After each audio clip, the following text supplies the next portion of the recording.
साथीहरु अब चाहिँ हामी div र span tag को बारेमा डिटेलली जान्ने छौं। सबैभन्दा पहिला हामी चाहिँ इन्ट्रोडक्सन बुझौं है। div भनेको चाहिँ हाम्रो यस्तो ट्याग हो जो चाहिँ हाम्रो के हो ब्लक लेभल एलिमेन्ट हो अनि के हो हाम्रो span भनेको चाहिँ हाम्रो इनलाइन एलिमेन्ट हो। जस्तै ब्लक लेभल एलिमेन्ट भनेको त्यस्तो एलिमेन्टहरु हो जो चाहिँ के गर्छ कि जस्तै हाम्रो कुनै पनि हाम्रो वेब पेजको के गर्छ फुल विड्थ लग्छ। जस्तै म चाहिँ एक्जाम्पल दिन्छु है। जस्तै मैले यहाँ चाहिँ यो चाहिँ हाम्रो के भयो div ट्याग को लागि हामीले गर्यौं। div भनेको चाहिँ हाम्रो के हुन्छ डिभिजन बनाउँछ। वेबसाइटको चाहिँ के गर्छ वेबसाइटलाई चाहिँ डिफरेन्ट के गर्छ डिभिजनमा डिभाइड गर्छ। एउटा मैले चाहिँ div को लागि हामीले div भन्ने ट्याग लाग्नुपर्छ अनि अर्को हाम्रो के हुन्छ span को लागि चाहिँ हामीले के गर्नुपर्छ span भन्ने हामीले यसरी हामीले ट्याग ओपन क्लोज गर्यौं है। अब हामी के गर्छौं div मा चाहिँ के गर्छौं this is div भन्छौं अनि span मा पनि हामी के लेखौं कि this is span tag। अब हामीले यसरी सेभ गरेर यसको आउटपुट देख्ने हो भने चाहिँ हाम्रो के हुन्छ हाम्रो यहाँ के हाम्रो simply this is div and this is span भनेको छ। हाम्रो यसको पहिलो प्रोपर्टी के हुन्छ भने चाहिँ हाम्रो जुन div ट्याग हुन्छ नि त्यो div ट्यागले के गर्छ कि त्यसपछिको अरु ट्यागको लाई चाहिँ के गर्छ न्यू लाइनमा स्टार्ट गर्छ। जस्तै हामीले यो हाम्रो div भनेको चाहिँ हाम्रो के ट्याग हो हाम्रो ब्लक। यो चाहिँ हाम्रो ब्लक एलिमेन्ट हो अनि यो चाहिँ इनलाइन। जति पनि हाम्रो HTML मा ब्लक एलिमेन्टहरु हुन्छन् त्यो सबै के गर्छ भनेपछि त्यो पछिको जति ट्यागहरु हुन्छ त्यसलाई के गर्छ न्यू लाइनमा चाहिँ स्टार्ट गर्नलाई बाध्य गराउँछ। अनि त्यो भन्दा अगाडिको ट्याग जति पनि हुन्छ नि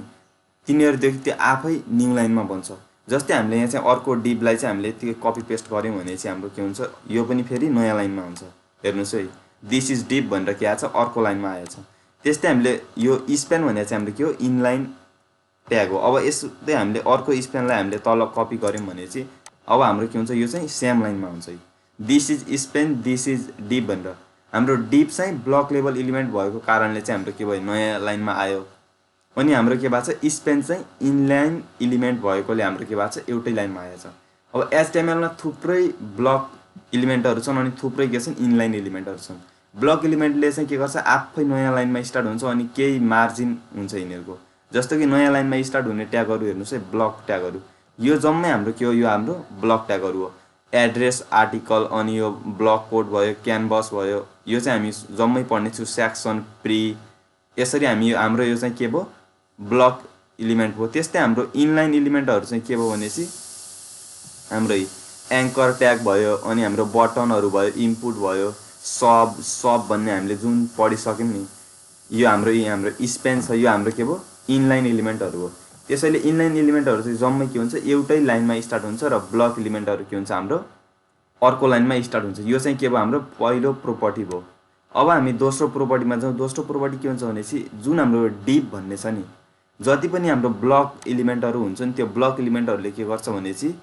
फुल विड्थ लग्छ। जस्तै हाम्रो यो जुन वेब पेज छ नि यसको चाहिँ हाम्रो ब्लक एलिमेन्टले फुल विड्थ लगेको छ। यो देख्नको लागि हामी एउटा ब्याकग्राउन्ड कलर सेट गरौँ है। जुन हाम्रो div भन्ने ट्याग छ नि यसमा चाहिँ हामी ब्याकग्राउन्ड कलर सेट गर्नको लागि हामी माथि के गर्न सक्छौं स्टाइल भन्ने एउटा स्टाइल भन्ने ठ्याक्कै हामी टाइटलको तल अनि हेडको बीचमा चाहिँ हामी स्टाइल भन्ने ट्यागलाई ओपन क्लोज गरौँ अनि यहाँ भित्र हामी के गरौँ div लाई सिलेक्ट गरौँ। div लाई सिलेक्ट गरेर कर्ली ब्राकेट स्टार्ट अन गर्ने त्यसपछि चाहिँ हामी ब्याकग्राउन्ड कलर भनेर हामीले सेट गर्यौं भने चाहिँ हामीले यो कलर लगाएको छु मैले। त्यस्तै हामी अर्को यसपछि हामी कमान्ड दिएर span स्पेन भन्ने गरौँ त्यसमा नि कर्ली ब्राकेट अन अफ गरौँ हामी के गरौँ अनि ब्याकग्राउन्ड कलर सेट गरौँ है कुनै मैले येलो गरे ल कन्ट्रोल प्लस एस गरे। अब हेर्नुस् है हामीले पहिलो प्रोपर्टी के भनेको थियौं कि जति पनि हाम्रो ब्लक एलिमेन्टहरु हुन्छन् त्यो चाहिँ के हुन्छ नयाँ लाइनमा स्टार्ट हुन्छ अनि जति पनि हाम्रो इनलाइन हुन्छ त्यो चाहिँ के हुन्छ एउटै लाइनमा स्टार्ट हुन्छ। दोस्रो प्रोपर्टी के हो कि यो जुन हाम्रो ब्लक एलिमेन्टहरु छन् यो चाहिँ के गर्छ टोटल विड्थ लग्छ अनि हाम्रो यो इनलाइन एलिमेन्टहरु चाहिँ के लाग्छ भने जति नेसेसरी हुन्छ नि त्यति नै के गर्छ विड्थ लाग्छ। अब हामीले यसको आउटपुट देख्ने भने चाहिँ हाम्रो के भएको छ हेर्नुस् जुन हाम्रो div थियो नि this is div भन्ने त्यो div ले के गरेछ पुरै विड्थ लगाछ है। हाम्रो के गरेछ पुरै विड्थ लगाछ अनि हाम्रो स्पेनले के गरेछ जति काम लाग्ने छ नि टेक्स्टलाई त्यति विड्थ लगेको छ हाम्रो दिस इज स्पेन भनेको छ त्यसपछि के भएको छ त्यहाँदा धेरै त्यसले विड्थै लगेको छैन अनि यो एउटै लाइनमा आएछ यो चाहिँ हाम्रो के भयो दोस्रो प्रोपर्टी भयो हाम्रो यहाँ अर्को प्रोपर्टी के छ भनेपछि जस्तै हाम्रो इनलाइन एलिमेन्टले चाहिँ के गर्छ नयाँ लाइनमा स्टार्ट हुन अनि यसमा चाहिँ मार्जिन आउन जस्तै हामी कुनै एउटा वेबसाइट बनाऊँ है वेबसाइटको बेसिक कस्तो हुन्छ तपाईँले देख्नुभयो होला डिभको मेन काम के हुन्छ भनेपछि डिभ जस्तै मैले यसलाई चाहिँ कट गरेँ डिभमा चाहिँ हाम्रो के छ मैले एउटा डिभिजन ट्याग गरेँ है हामीले ब्याकग्राउन्ड कलर के गरेका छौँ दिइसकेका छौँ अब ब्याकग्राउन्ड कलरको सट्टा हामी के गरौँ हाइट दिउँ है अहिले हाइट चाहिँ म के गर्छु 300 पिक्सल गरेँ अनि विड्थ हाम्रो के हुन्छ यसले पुरै विड्थ लग्छ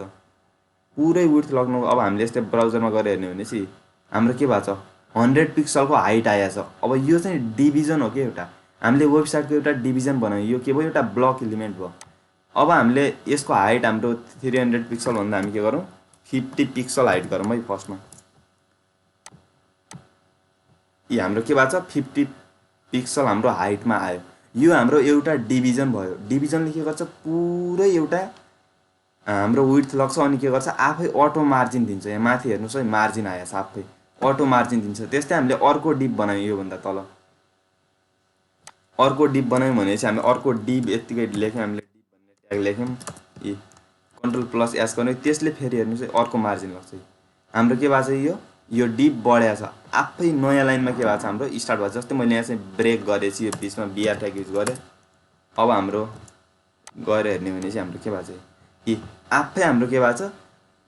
जति पनि हामी डिभहरू युज गर्छौँ त्यो चाहिँ हाम्रो के हुन्छ नयाँ लाइनमा स्टार्ट हुन्छ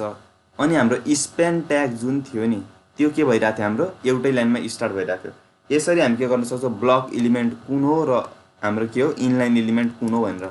अब हामी डिभको बारेमा चाहिँ पुरै चाहिँ हामी अगाडि सीएसएस पढ्दाखेरि अथवा हामी वेबसाइट बनाउनखेरि हामी के गर्छौँ युज गर्छौँ जुनसुकै वेबसाइटमा पनि हामीले गएर हेर्ने भनेपछि जस्तै हाम्रो यो वेबसाइट छ नि यसको माथिको जुन हाम्रो यो छ नि यो ब्ल्याकमा बुटस्ट्र्याप जाभास्क्रिप्ट लेख्या यो चाहिँ हाम्रो एउटा डिभिजन भयो यो राइटको साइडको एउटा डिभिजन भयो अनि हाम्रो यो के भयो एउटा डिभिजन हो यसरी चाहिँ हामी के गर्छौँ वेबसाइटलाई चाहिँ डिभिजनमा डिभ ट्यागको सहायताले इजिली गर्न सक्छौँ हाम्रो के हुन्छ भनेपछि जत्रै पनि हामी के गर्छौँ कि वेबसाइटहरू बनाउँछौँ वेब पेजहरू बनाउँछौँ त्यसमा चाहिँ हाम्रो के हुन्छ 90% भन्दा धेरै हाम्रो के हुन्छ डिभ ट्याग युज गर्नुपर्छ हामीले किनभने हामीले वेबसाइटलाई डिभिजनमा सेपरेट गर्नुपर्ने हुन्छ अनि स्पेन पनि हाम्रो के हुन्छ 10% जति युज हुन्छ त्यसैले हामीले चाहिँ यो ट्यागहरूलाई चाहिँ राम्रोसँग जान्नुपर्छ